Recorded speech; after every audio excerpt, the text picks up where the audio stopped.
For the first time ever, cavalry players know how it feels to be on the back pedal of things.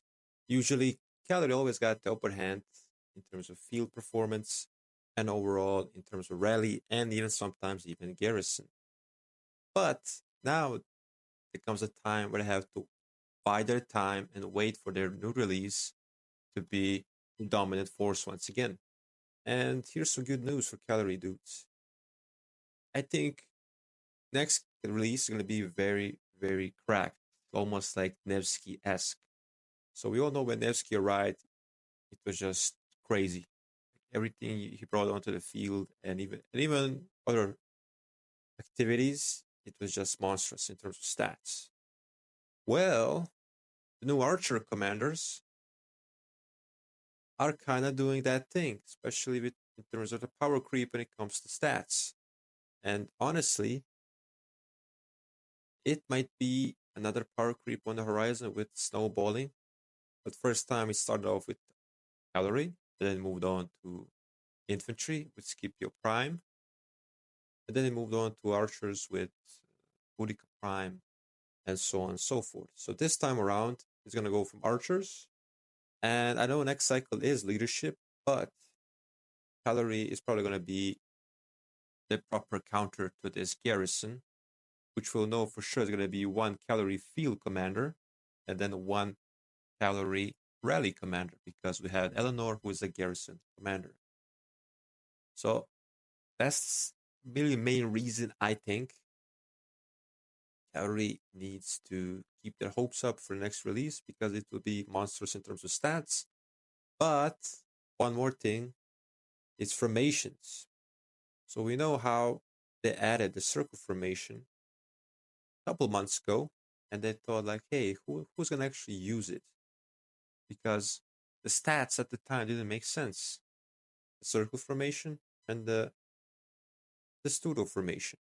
So at the time, the very few commanders that actually had these affixes were not usable for the most part. But look at it now. Archer release and both of these formations are actually relevant again. Of course, it's going to take time to actually build it up and get all the inscriptions and proper stats. But they also added delta formation, which is combo attack damage.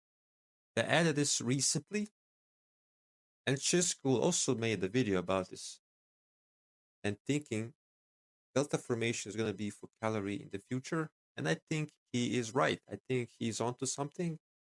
And for the same reason, I've been putting dispatch on for delta formation for this reason. The moment, or I should say the day, it became available in the game because I want to be prepared because I do use a cavalry march and I think it might be worth exploring and hopefully by the time we actually see it, I might have some special, maybe not special inscriptions, but have a decent set on hand, which I can switch from my wedge cavalry, which is gonna take a while because my archer set is actually my cavalry set is actually pretty decent. It's William Wallace. It's pretty decent, stats wise. So those two reasons, I think cavalry has a lot to offer still, but there's still some time to get to that. We still have yet to get the archers in game. It's going to take at least 6 months. So by the time being, you have to settle for Huo and Belisarius, Nevsky Joan, and you can work on other marches for the most part. But I just want to say, don't lose hope. And now you maybe become more humble when it comes to being on par with commanders because in the past cavalry were just too meta. But now there's a valid point to be made about cavalry being the third best in game right now out of the three troop types, main troop types, excluding siege and engineering, of course. But those are just my 2 cents of it. So take this with a bit of grain of salt. I just want to add my sense on how these new archers are going to be, but also looking at the future on how things might go and how things might progress in the future for the game and the players.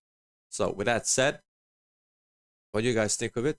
If you have any feedback, any comments, any opinions, let me know down in the comments, and I'll catch you guys in the next one.